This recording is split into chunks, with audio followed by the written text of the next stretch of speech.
we've got a chance to see our community through someone else's eyes and see how it fits kind of in that mystique of the river that we're all connected to. So I present to you Neal Moore.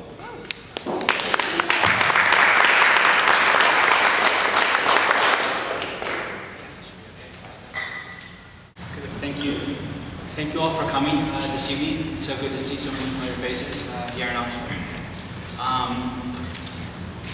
I guess I should start by saying that I've been a storyteller for some time. For 15 years I've been traveling the world, and I've been trying to chronicle stories, and tonight is my very first success. So I'm just delighted tonight. As an expatriate, I've lived in Africa and the Far East for about 20 years, off and on. And as an expatriate, you spend a great deal of time with other expatriates, and you try to imagine and hypothesize quite possibly the perfect trip, the perfect adventure. And it's always to some far-flung locale. If you think of Delhi, you think of Pamplona, of course. You think of Timbuktu, possibly. But for me, to actually consider to come back to my home country and to try to touch America from the very epicenter, from the Mississippi River, was something that really excited me. So anyway, let me start with just a part of chapter 4, which is an ode to the river. Really, just to sort of explain how it feels to be on the river. There's a connection to this river that's impossible to explain unless you've ridden upon it at length, lived alongside it, or opened yourself up to it. It's a sort of love affair that began to develop at this stage of my journey. The river was starting to talk to me, to whisper sweet nothings, to tell me her stories. I was an obliging and eager audience. The early sun peeks through translucent clouds, or the tops of bankside trees, conjuring flickering shapes on the water. The river reflects the leaves dancing in the cool breeze on either side of the still narrow course. But then the sun comes out in full force, stunningly bright and omnipresent. I paddled throughout the day, zipping off the bottoms of my convertible trousers to create shorts, taking off all superfluous clothing, alternating between paddling hard and taking it easy, at least when the current cooperated. Once a day, with the canoe drifting sideways in the steady, gentle, downriver current, I laid back, struck a match to light an American Spirit cigarette, and enjoyed the smoke. With my bare feet on the canoe's yoke, taking in the immense heavens and the clouds drifting overhead, I paid homage to Huckleberry Finn, and then Twain. I got out amongst the driftwood, and then laid down in the bottom of the canoe and let her float. I laid there and had a good rest and the smoke out of my pipe, looking away into the sky, not a cloud in it. The sky looks ever so deep when you lay down on your back in the moonshine. I never noted before. Adventures of Huckleberry Finn, 1884, Chapter 7. Back to myself. A stylized image of an eagle is printed on the paper of each cigarette, and as I inhaled and exhaled, on one day in particular, I noticed a bald eagle perched up in a tree, just to my side, silently surveying the same vista of this glorious land, but from a more majestic vantage point, or was it? I try to explain to people, to remember it correctly myself, that there is nothing quite like being on the water, down low in a canoe, effortlessly gliding along. It is unadulterated bliss. It liberates the mind from everyday worries and cares. The river gently sweeps you into a union with nature. You watch with a sense of wonder as fish dart this way and that, beside the canoe, as deer and painted turtles, beavers and foxes, and waterfowl of all varieties and hues appear along the banks.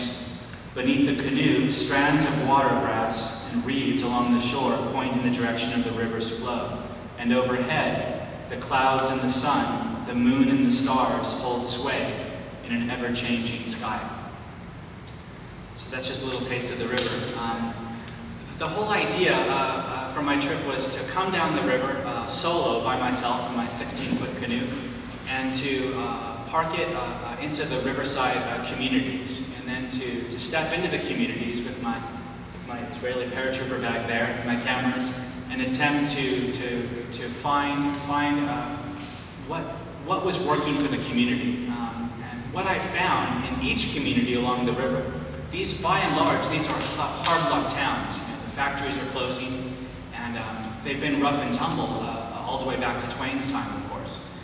And what I found was every community was rallying around a central cause or theme. And if I could find what that cause was and the players who were actively making it spin, I'd have my economic story without it being an economic story, if that makes sense. One of those stories was in northeast Iowa, in the town of McGregor, which is right there on the river. And I spent 2.5 weeks with a family of sustainable farmers, 6 generations sustainable farmers. They had been on that land since the 1850s, and they were fighting to make a go of it. And the future for the family farmer, the American family farmer, is a huge question mark. But they were just absolutely incredible. At the end of the chapter, we're riding together to a barn dance. So I'll just read a little passage from that. I learned more during the ride to a barn dance held that Friday night on the other side of McGregor. We all hopped into the family minivan, and before we got out of the driveway, the drinks began to flow. It struck me as oddly hilarious that we had a makeshift minibar operating in the back of a minivan. Jeff Mueller, a family friend and local farmhand, was busily wrangling the ice, and somebody else was pouring the black velvets. Every time we hit a bump, the ice clinked wildly, and we laughed and raised our oversized plastic cups. Jeff sported a fine cavalry hat, complete with a Jesus pin and a yellow cord around the bottom of the crown. Kathy, the mother of the family, was dressed to the nines in the shiny blue getup that glinted in the evening light. It felt great to be on the move, and it felt liberating to be breaking the law, along with everyone else, save for the driver, of course. We held our plastic cups in the air, smiled broadly, and toasted the night. It's hard to put into words how it felt to be headed to a dance with a family of farmers, everybody all dressed up. I cradled on my lap a shotgun that I had received as a gift from the Caters, worried that I'd soon be back on the river by myself and might need protection. Earlier that evening, someone had asked if I was carrying a gun during my trip. When I said no, Greg, the father of the family, went downstairs and came back toting a snake charmer, a 410 shotgun with a short barrel, easy to stow in a canoe. He took the shotgun out on the porch and fired once in the air, then pulled back a lever and ejected the spent shell and fired again. "That will do you," he said. "That will keep you safe." I've never been a member of the National Rifle Association or much of a dancer, but that Friday night was intoxicating, and it had little to do with the alcoholic lubrication. I came to McGregor for a story, and I found friends. I was no longer a stranger here. I felt like family. These people had accepted me. That night I felt like I never wanted to leave, that I could spend the rest of my life on the Cater Ranch and its environs, and that it would be a fine existence indeed. Then from there, the next story was Hannibal, which is, of course, the hometown of Mark Twain, Sam Clemens.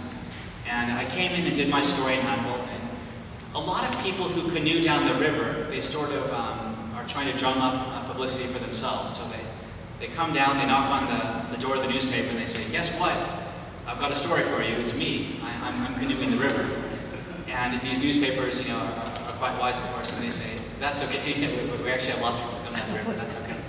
But for me, I was trying to deflect that, and I was trying to tell their stories, to find their stories and share their stories through their viewpoints. The whole world, of course, is going through tough times right now. And the whole thinking was to find advice from these local towns, how they're surviving, how they're putting their best foot forward in step with their families, with their community, in the hope of a bright future. And anyway, so I was telling my story in Hannibal, and I was invited by the director, Cindy Lovell, to have dinner. And from there we went up to the cemetery on Cardiff Hill, midnight, the witching hour together. We're prowling around up there. And then she made a proposition. She said, "What would you say if I said you could spend the night in the very boyhood bedroom of Sam Clemens?"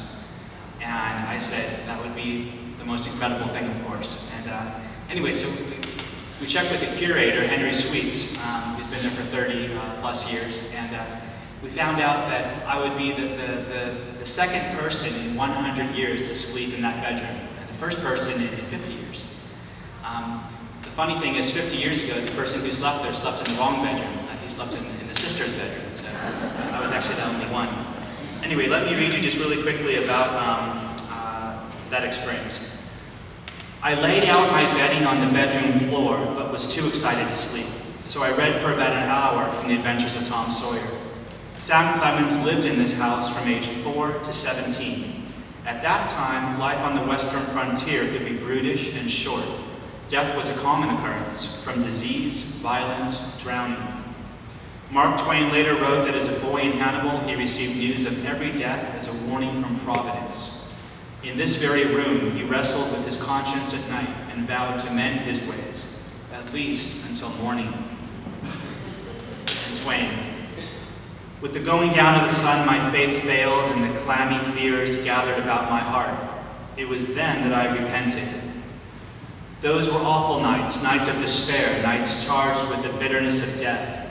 After each tragedy, I recognized the warning and repented and begged like a coward, begged like a dog, and not in the interest of those poor people who had been extinguished for my sake, but only in my own interest. It seems selfish when I look back on it now. My repentances were very real, very earnest, and after the tragedy, they happened every night for a long time. But as a rule, they could not stand the daylight. They faded out and shredded away and disappeared in the glad splendor of the sun. They were the creatures of fear and darkness, and they could not live out of their own place. The day gave me cheer and peace, and at night I repented again. In all my boyhood life, I am not sure that I ever tried to lead a better life in the daytime, or wanted to. In my age, I should never think of wishing to do such a thing, but in my age, as in my youth, night brings me many a deep remorse. I realize that from the cradle up, I have never been like the rest of the race, never quite sane in the night. From Mark Twain's autobiography, 1924, chapter 5. And then back to myself in the morning. And then it was morning. It was the first day of autumn, and the air was sweet and peaceful. I looked up from where I lay to the back bedroom window, the one that young Sam used to escape from the house for nighttime rambles. Then I looked to my left and saw a window I had failed to notice in the dark the previous night. This side window, I suddenly realized, provided the view that shaped his imagination. There, directly ahead, was Main Street, and just beyond was the Mississippi River. So that's Hannibal, and anyway, I soldiered on, you could say, down the river, and had some just days of pure bliss, and had some harrowing experiences too, some near-death experiences, which is the questions people like to ask sometimes. But I came down, and I've always been infatuated with Oxford. I was an English major, and I graduated from the University of Utah back in 1997. And my thinking at that time was, I was torn between coming to Ole Miss for grad school for English or for traveling, and I decided to travel, so I headed out to Africa at that time. But coming to Oxford, I knew that the story would revolve around literature and, of course, Faulkner, and I had read about Mr. Richard Howorth in Square Books and his experience here, and so my thinking was to try to see what was going on with literature, and to try to also see what was going on with folks who are striving to be able to read and write. And what I found in this fine town, what I found were friends. I came in thinking I might be here for maybe 2 days, tops, at the price of the motels in the edge of town. But I just found friends that became family as well. And the story here, what I saw, what I encountered with what was making the economy and sort of the community spin was really Square Books. You have Ole Miss, of course, but you have literature. You have the tradition of fine literature.